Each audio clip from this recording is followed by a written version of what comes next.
오늘 귀한 밤에 예배에 나오신 성도님들을 진심으로 환영합니다.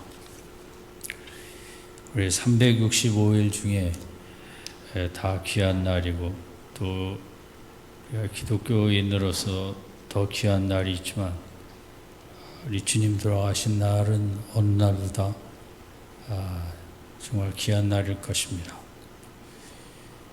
기독교 역사 속에 초대교회에 이제 암브로세라는 대단한 지도자가 있었습니다.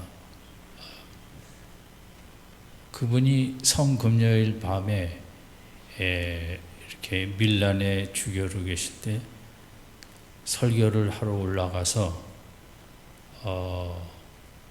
머뭇거리시다가 도무지 십자가에 못 박히신 이 날에 대하여 내가 설교를 할 수 없다고, 너무 엄청난 일이고 인간이 어떻게 표현할 길이 없어, 이 십자가에 돌아가신 주님에 대하여 오늘 특별히 금요일 설교를 할 수가 없다고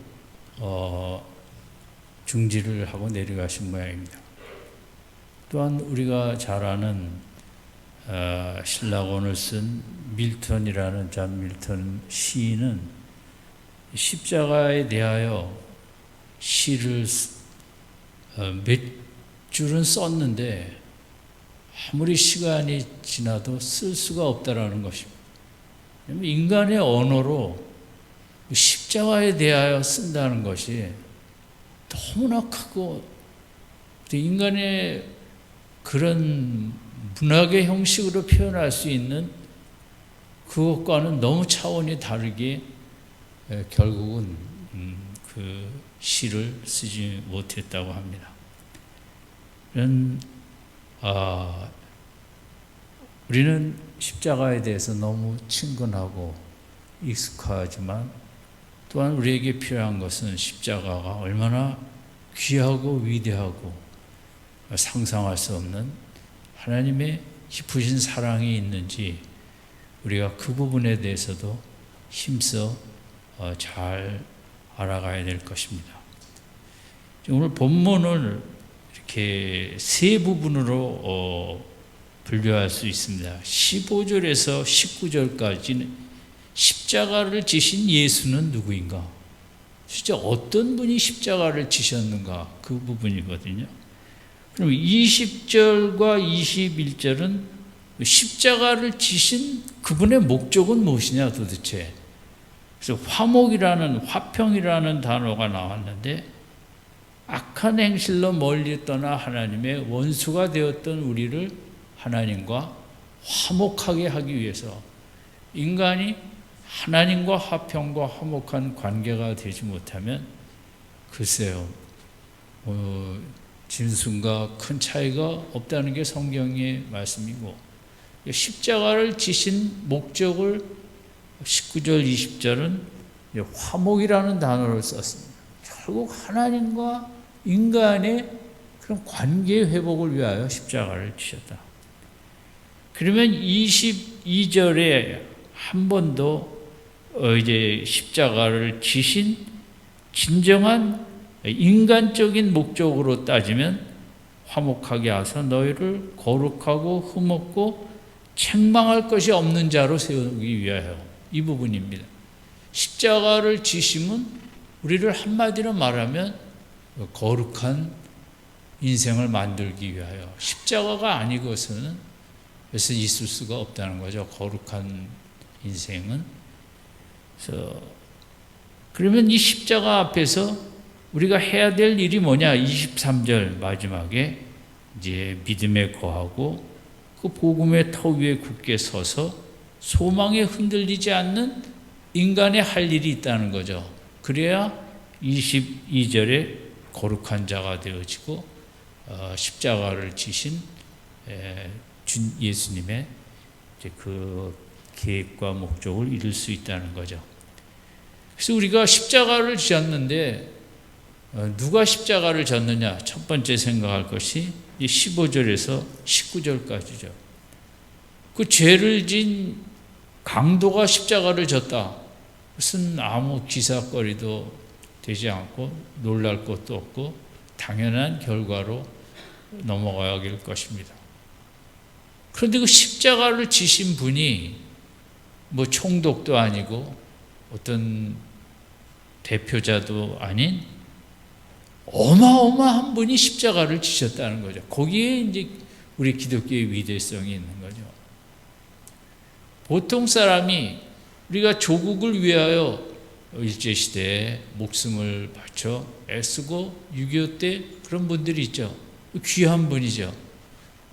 그런데 명분과 귀한 애국적인 목적으로 이제 그런 일을 하는데 하물며 도대체 하나님의 아들이 십자가를 지셨는데 우리가 십자가 사건에서 제일 중요한 것은 십자가를 지신 분이 얼마나 위대한가 그걸 먼저 깨달아야 됩니다. 그렇지 않으면 십자가의 의미가 상당히 약화되는 거죠. 도대체 십자가를 지신 분이 누구냐? 15절에 보면 그는 보이지 아니하는 하나님의 형상이다. 하나님의 형상이라는 건 본질적으로 같다는 거거든요. 그래서 훌륭한 정치 지도자도 학자도 철학자도 아닌 하나님의 본체를 본성을 가지신 분이었다. 예수님은. 그 다음에는 15절 모든 창조물보다 먼저 나셨다. 먼저 나셨다는 것은 예수님의 어떤 근원적인 의미를 갖고 있습니다. 모든 것의 원조가 되시고 시작이 되시는 그 부분을 우리가 이제 생각할 수 있죠. 그 다음에 16절에 와서는 십자가를 지신 예수가 누구냐? 만물이 그에게 창조되되 만물을 예수님을 통해 창조가 되었다는 거죠. 그런데 뭘 창조했느냐? 첫 번째는 하늘과 땅에서 보이는 것들과 모든 자연세계 우주를 창조하신 분이라는 거죠. 예수님이 십자가를 지신 분이 그렇게 엄청난 분이시라는 거죠. 그리고 창조의 두 번째 영역은 보이지 않는 것들과 혹은 보좌들이나 주관들이나 정사들이나 권세들이나 여기 보면 보이지 아니하는 영적인 세계의 모든 존재까지 예수님이 창조하셨다는 거죠.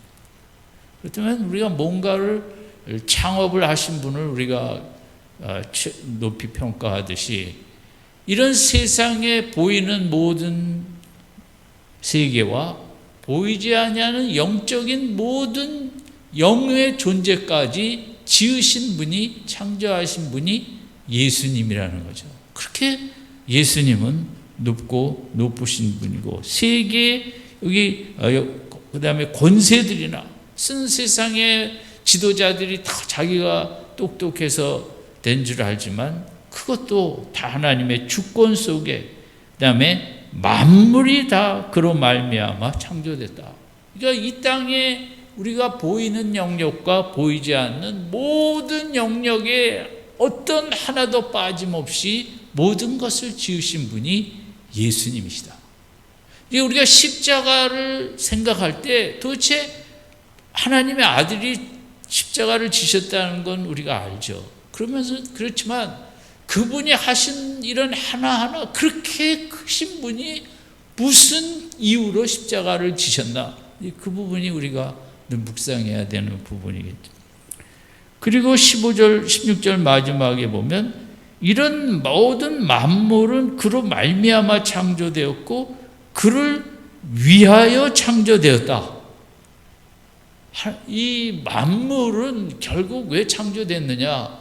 뭐 우리가 이 땅에서 잘 살기 위해 하나님이 지어주신 것만이 아닌 예수님의 영광을 위하여 그렇게 창조된 것이 온 세상이라는 거죠. 그 다음에 그분은 17절에 이제 먼저 나신 자가 다시 한번 만물보다 여기서는 먼저 계셨다. 먼저 계셨다라는 것은 이제 근원이시라는 그것과 같은 앞에 의미랑 비슷하고, 그 다음에는 만물이 그 안에 함께 섰느니라. 말은 만물을 오늘도 온 우주를 지탱하시는 분이 예수님이라는 거죠. 이 우주가 운행하고 만유 인력의 법칙에 의하여, 중력의 법칙에 의하여 온 세상이 우리가 알지 못하는 엄청난 천체 자체가 움직이는 것을 여기서 의미한다고 할 수 있죠. 그 안에 함께 섰다. 그것을 다 붙잡고 지탱하고 운영하고 경영하고 돌리신다는 거죠. 그런 지구와 달과의 거리, 중력의 법칙, 밀물과 썰물, 지구와 태양과의 거리 뿐만 아니라 이 지구상에는 아직도 큰 행성과 부딪힌 적이 없지 않습니까? 과학자들은 어떻게 얘기할지 모르지만, 그런 만물을 다 운영하시는 분이라는 거죠. 경영하시고 모든 것을 계획 속에 이렇게 존재와 그것이 잘 질서 있게 체계적으로 돌아가게 하시는 분이 예수님이라는 거죠. 그렇게 크신 분이 십자가를 지셨다는 거죠. 그리고 또한 넘어가서는 18절, 그는 몸인 교회의 머리다. 그분이 교회를, 근원이요 교회를 세우셨다는 말씀이죠. 영의 세계를 창조하셨다는 거예요. 영적. 죽은 자들 가운데서 먼저 나신 이신이 천하 만물의 으뜸이 되게 하심이라. 으뜸이라는 단어는 대장이라는 뜻이랑 마찬가지겠죠. 최고봉이라는 거죠. 이렇게 주님 이런 분이 육체적인 죽음을 당하시고 다시 부활하시면 이제 새로운 세계, 인류 역사에 있을 수 없는 인간의 새로운 창조, 부활로 인한 그런 세상의 최고봉이 되신다. 그 나라의 이제 왕이나 마찬가지겠죠. 그분은 또 누구냐 하면 18절에 아버지께서 모든 충만으로 예수 안에 거하게 하신 그런 위대하신 분이셨다는 거죠. 하나님의 충만이.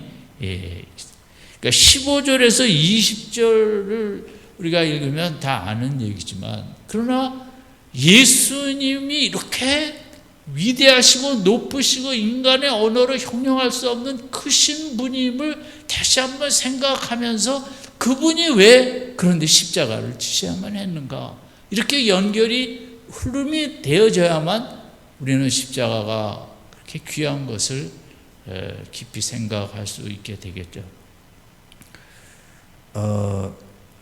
좀 오래된 얘기인데, 우리나라 청년이 일본에 유학을 갔다가 지하철역에서 그런 역에 지하철 선로에 떨어져서 죽을 수밖에 없던 한 여인을 구해내고 이 우리나라 청년이 죽었습니다.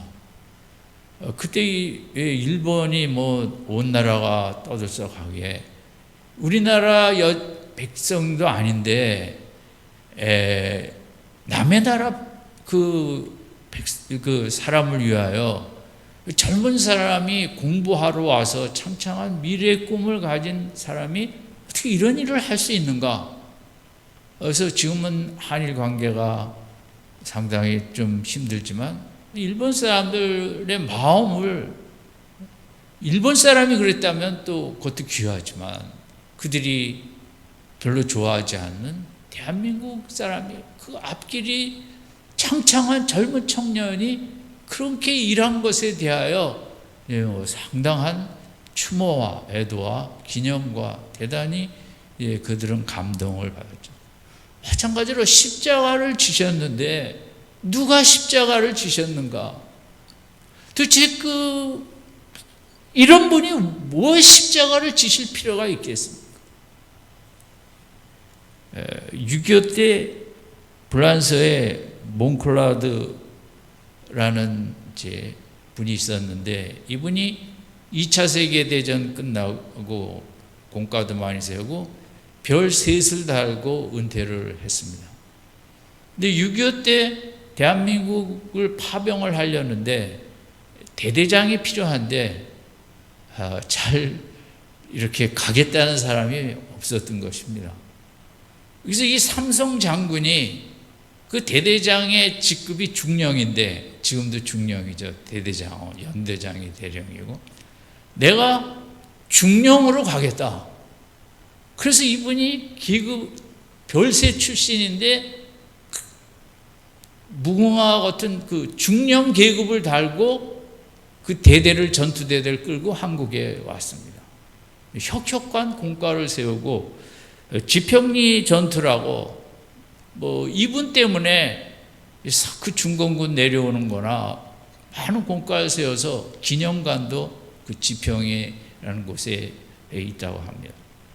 그럼 그분이 삼성 장군의 국가의 최고의 원로로 존경을 받는 분이 왜 중령의 계급장을 달고 한국 전쟁에 가겠다고 하였는가? 그분의 말은 한마디입니다. 세계 인류의 자유와 평화를 위하여 나는 싸우겠다. 그 사람이 한국하고 무슨 관련이 있다고? 우리에게 자유라는 가치, 요즘 공정이라는 가치가 얼마나 중요하게 여기, 다 자기 이익에 함몰될 때, 내 목숨이 그렇게 귀할 때 인류의 자유의 가치를 위하여, 평화의 가치를 위하여 알지도 못하는 나라에, 그것도 삼성 장군 출신이 어떻게 중령으로 갈 수 있느냐? 우리 너무 놀랍죠. 우리나라에서도 기념관을 세워줄 정도로. 근데 6.25 때 그런 일들이 이제 많았었는데, 이 병사들이 제일 좋아하는 대대장, 지휘관은 2차 세계대전 전쟁 경험이 있는 분들이었다는 거죠. 왜냐하면 경험이 없는 대대장 밑에 가면 많이들 죽었다 그래요. 왜냐하면 경험이 없으니까. 근데 우리 대대장, 연대장이 2차 대전 참전 용사였다. 그러면 그렇게 좋아했다는 거죠. 왜냐하면 작전이니 뭐니 그런 것에 너무 잘 이렇게 하니까. 어쨌든 여러분, 우리 인간의 역사 속에서도 이렇게 남의 나라지만 그 초라한 나라 속에서라도 자유와 평화의 가치를 위하여 그런 분들이 있었던 것에 우리는 놀랄 수밖에 없죠. 그러나 같은 선상이지만 예수님은 정말 비교할 수 없는 분이잖아요. 15절에서 20절까지를 우리가 늘 묵상하면서 같이 십자가를 묵상해야 되는 것입니다. 그냥 십자가의 죄 용서만 묵상하는 것이 아니라 그분이 얼마나 어마어마한 분이 왜 이렇게 가장 잔혹한 형벌인 십자가를 지셨는가? 그분 20절에 나타나는 화평과 화목, 그분은 하나님이나 예수님의 최고 가치는 하나님과 인간관계의 화평이라는 거죠. 평화, 화목. 이게 안 되면 인간은 이 땅에서 너무 힘든 삶만 살 수밖에 없다는 거죠. 하나님과 관계가 어그러지니까 코로나도 오고 국가마다 이런저런 어려움, 그 근원이 뭐냐? 하나님과 화평이 안 되니까 이런 일들이 일어나지는 것이고, 이 문제를 예수께서 십자가까지 15절에서 19절까지 그분이 십자가를 지시면 내가 하나님과 인간과의 죄인된 인간의 죄를 씻음으로 하나님과 화목하게 하는 여기에 나를 바치겠다.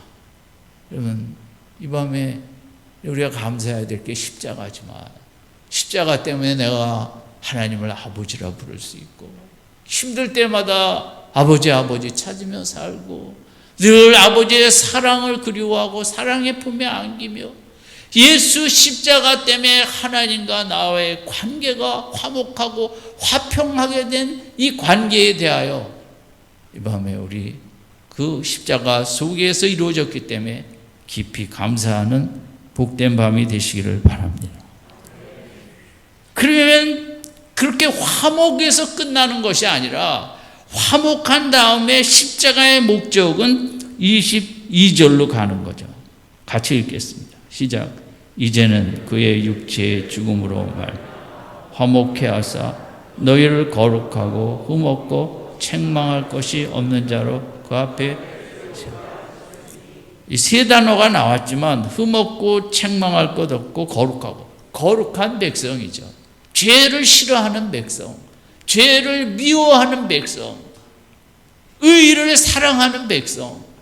여러분, 오늘 이 시대에 다른 나라도 그렇겠지만 불의가, 불공평과 억울함과 이런 게 얼마나 많습니다. 나라마다 우선 과제가 있겠지만 저는 대한민국의 우선 과제가 경제 성장도 코로나보다 중요한 것은 거룩하고 깨끗한 백성, 의로운 나라가 되는 게 이 나라의 가장 첫 번째 과제가 아닌가 싶습니다. 경제 성장 아무리 열심히 해도 거룩하지 않은데, 죄를 미워하지 않는데 무슨 나라가 바로 설 수 있겠습니까? 내적인 성장이 없이 외적인 경제 성장이라는, 어떻게 보면 우상 중에 우상이 이 경제 성장이거든요. 이걸 해야만 지도자로 인정을 받고, 그 우리가 경제 성장을 했지만 거룩을 잃어버리고 공의를, 공평과 공정을 잃어버리고 그 경제 성장해서 뭐 하냐고요? 더 살기만, 마음만 더 힘들고 어렵고. 우리 기독교의 목적은 뭐냐? 거룩입니다. 거룩. 내 성공도 아니고 좀 더 하나님을 따라가며 비슷해져 가려고, 우리가 어떻게 하나님과 같아지겠습니까? 거룩을 향한, 하나님은 이 땅에 만든 인생들이 좀 더 그런 거룩한 인생들이 되기를 바랍니다.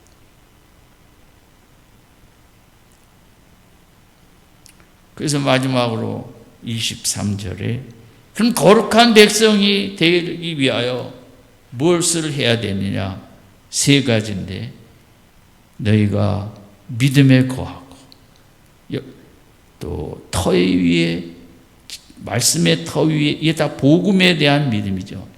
예수님에 대한 믿음에 거하고, 복음에 대한 믿음에 거하고, 복음의 터 위에 두 번째 굳게 서고, 세 번째 복음의 소망에서 흔들리지 아니할 때 우리가 22절에 거룩한 백성으로 더 나아갈 수 있다는 거죠. 23절의 세 가지 단어의 동사의 특이성은 지속성인 것입니다. 그것은 믿음에 늘 거한다는 거죠. 어쩌다가 믿는 게 아니라 주여 주여 주여 믿음에 거하고 거기에 털을 굳게 서고 흔들리지 아니하고 소망을 콕 붙잡고 살 때 우리가 십자가를 지신 예수님의 목적을 이루게 되고, 또 하나님이 기뻐하시는 삶을 살게 될 것입니다. 여러분, 이 밤에 그분은 십자가를 절대 지시면 안 될 분이었습니다. 우리가 세상에서도 귀한 일을 하는 분 앞에 놀라는 것처럼 우리는 십자가 앞에서 내 죄 용서만 생각할 것이 아니라 절대 하지 말아야 될 분이 십자가를 지셨다는 그것을 같이 생각을 해야 됩니다. 왜 그분이, 왜 15절에서 19절에 그 고귀하신 분이 왜 십자가를 지셨나? 나와 하나님과 화목해 하려고, 나를 거룩하게 하려고 믿음 생활을 통하여 이 밤에 그 귀하신 분이 십자가를 지심을 감사하며 성찬을 향할 때, 또 그 지심의 목적이 하나님과 화평인데 나는 얼마나 하나님과 화목한 그런 믿음 생활 해왔는가, 친밀한 믿음 생활 해왔는가, 친밀한 만큼 거룩해지는 거죠. 신학교 나온다고 거룩해지는 건 아니지 않습니까? 성찬을 하면서 예수님을 감사하고 거룩을 향하여 다시 한번 새 출발해야겠다고 다짐하는 이 밤이 되시길 바랍니다. 그리고 거룩을 위하여 23절에 세 가지에 대하여 더 믿음에 거하고 더 위에서 견고히 서고 소망에 흔들리지 않는 이런 믿음 생활 하게 해달라. 그게 거룩이니까요. 이 부분에 대한 결단도 새롭게 하는 귀한 성찬식이 되시기를, 주님 돌아가신 밤이 되시기를 주님의 이름으로 축원드립니다. 기도하시겠습니다.